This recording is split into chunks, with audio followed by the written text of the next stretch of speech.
প্রথমেই আজকে ভগবানকে দর্শন করিয়ে আমি আমার ভিডিওটাকে শুরু করলাম। আর এটা হচ্ছে আমার ছেলের স্কুল। এই যে ছেলেকে স্কুলে নিয়ে আমি তাড়াতাড়ি এসেছি। আর এসেই ঠাকুর দর্শন করে নিলাম। এই যে রাধা গোবিন্দ, তার পাশে রয়েছে মহাদেব। তো সুধন্যকে আজকে আমি স্কুলে নিয়ে এসেছি, কারণ ওর বাবা নিয়ে কৃষ্ণনগরে আছে। ওর বাবা চলে এলে আবার ওকে ওর বাবাই নিয়ে আসবে। আর দুদিন ধরে বৃষ্টি হয়েছে বলে সামনে খুব কাদাও হয়েছে। তো ফাইনালি আমি চলে এসেছি আজকে। আর এখনও সেরকমভাবে কেউ আসেনি, কেউ আগেই পৌঁছে গেছি। থাকতে এখন যাচ্ছি একটা কাপড়ের দোকান খুলেছে নাকি দেখতে। হ্যালো এভরিওয়ান, গুড মর্নিং সবাইকে। আমার নতুন একটি ব্লগে তোমাদের সবাইকে জানাই অনেক স্বাগত। আর এই যে আমার কিউট সুন্দরী বান্ধবী, আজকে ওয়েদারটা খুব সুন্দর। আমার ছেলের বন্ধুর মা আর আমি যাচ্ছি একটু ওখানেই একটা শাড়ির দোকানে, সেটা খুলেছে নাকি সেটা দেখার জন্য।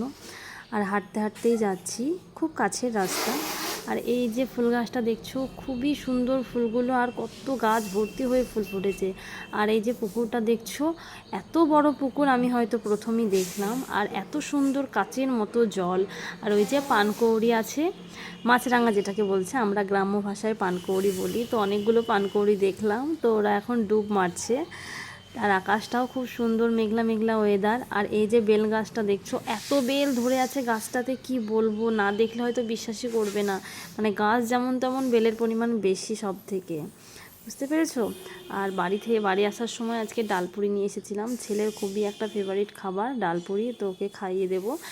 আর কিছু রাত্রের ভাত বেঁচে গিয়েছিল, তাই ভাবলাম ভাতটা ফেলে দেবো, তার থেকে একটু ডিম, পেঁয়াজ, গাজরও আছে ফ্রিজে, ওই সব দিয়ে যদি একটু ভাত ভাজা করি, সুধন্যও খাবে, আমারও বেশ ভালোই লাগবে। তাই একটু ভাত ভাজা করে নিচ্ছি। জীবনে প্রথমবার ভাত ভাজা করলাম। আর আমার ছেলে এই যে ঘোড়া ছিল আগে ওর, তো ওর বলবো না, ওর দিদির ঘোড়াগুলো এখন ওই খেলা করে। তো ওই ঘোড়া চাকা দিয়ে, সোলার এগুলো দিয়ে একটা গাড়ি তৈরি করেছে, বেশ ভালোই লাগছে, কি সুন্দর চলছে দেখো। হ্যালো এভরিওয়ান, গুড আফটারনুন সবাইকে। আজকে একটু যাব পলাশী, পলিদির বাড়িতে। হঠাৎই যাওয়ার প্ল্যান হলো, বড়দি হঠাৎই এসে বললো যে চ আজকে যাই। তো যাচ্ছি, আজকে রাতটা থাকবো, কালকে আবার চলে আসবো। সুধন্যকে নিয়ে যাচ্ছি। আর তোমাদের দাদাভাই নেই, ও আসবে না, আজকাল দুদিনে আসবে না, তাই হলো একটু ঘুরেই আসি। আর কালকে যেহেতু ছেলের স্কুলটা ছুটি আছে, সেই জন্য অতটা চিন্তা নেই। তো ট্রেনে যাব, 3টে মনে হয় 45 কি 55-তে ট্রেন, আমি দেখিনি, বড়দি বললো। তো চলো, ঠিক আছে, ওখানে গিয়ে দেখা হচ্ছে। আর যাওয়ার বিশেষ কারণ হচ্ছে কি বলো তো, কালকে প্রচুর ঝড় হয়েছে, ওই কারণে যে দিদিদের একটা সজনে গাছ ছিল সেটা ভেঙে গিয়েছে। আর সেই গাছে প্রচুর ডাঁটা হয়েছিল। আর ডাঁটা অনেকে ভেঙে যাওয়ার পর নিয়ে চলে গেছে, আবার আমাদেরকে বলছে যে তোরা আয় নিয়ে যাবি। আবার কাঁঠাল হয়েছে দিদিদের গাছে, সেগুলো আনার জন্য আর কি যাচ্ছি। তো ঠিক আছে, এটাই হচ্ছে আসল কারণ। আমরা স্টেশনে পৌঁছে গেছি। আর এই যে আমার ছেলে হাঁটতে হাঁটতে হাঁপিয়ে গেছে, কারণ এই যে ব্রিজটা আছে না, এপার থেকে ওপারে যাওয়া, ওটা উঠতে উঠতে পা একদম ধরে যায়। তো আমাদের তো ধরে যায়, বাচ্চা ছেলে হেঁটে হেঁটে এসছে। আমি বললাম, যা বাবা চল, তোকে আমি কোলে নিতে পারবো না, তাহলে আমি হাঁটতেই পারবো না একদম। আর ফাইনালি আমরা পৌঁছে গেছি মাসির বাড়ি, মানে আমার ছেলের মাসির বাড়ি, আমার দিদির বাড়ি। তো এসে দেখছি একটা, আসার সঙ্গে সঙ্গে ওই গাছেরই ডাল একটা ভেঙে পড়ে গেল। আর এত ডাঁটা ছিল এই গাছের ডালটাতে, কি বলবো। সুধন্য তো একটা ডাল টেনে নিয়ে চলে এসেছে, আর ওই যে বড়দিরা করছে যতগুলো ডাঁটা পড়ে আছে। তো সুধন্য আছে, তো অনেক অনেক অনেক ডাঁটা হয়েছিল গাছে। দিদির রান্নাবান্না হয়ে গেছে দুপুরে। তো আজকে রান্না হয়েছে টক ডাল, ডাঁটা সর্ষে আর রসা করেছিল, আর শাকের ঝাল করেছিল। রান্নাগুলো এত সুন্দর হয়েছিল, না খেলে কেউ বলতে পারবে না, এত দারুণ লাগছিল।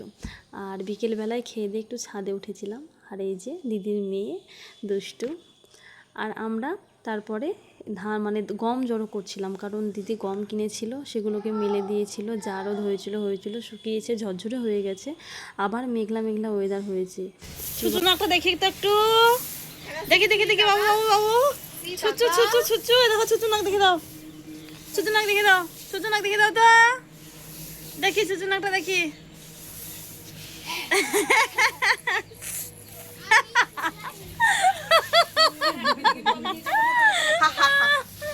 হাসি দেখি ছেলে, হাসি হাসি দেখি।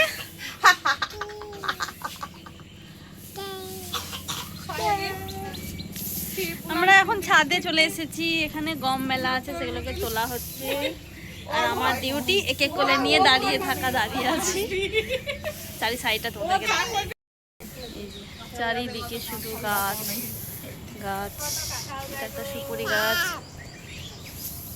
কাঁঠাল গাছ, বাঁশঝাড়। যখনই এই দিদির বাড়ি আসি সন্ধ্যাবেলার দিকে বাজার ঘুরতে আসি, মানে দিদিদের বাজার পলাশিপাড়া। তো আসলেই কোনো কাপড়ের দোকানে ঢুকে দিদি কিছু কেনাকাটা করে, ফুচকা খায়, ঘুগনি খায়, চপমুড়ি খায়, মানে এলাহি ব্যাপার বলতে পারো।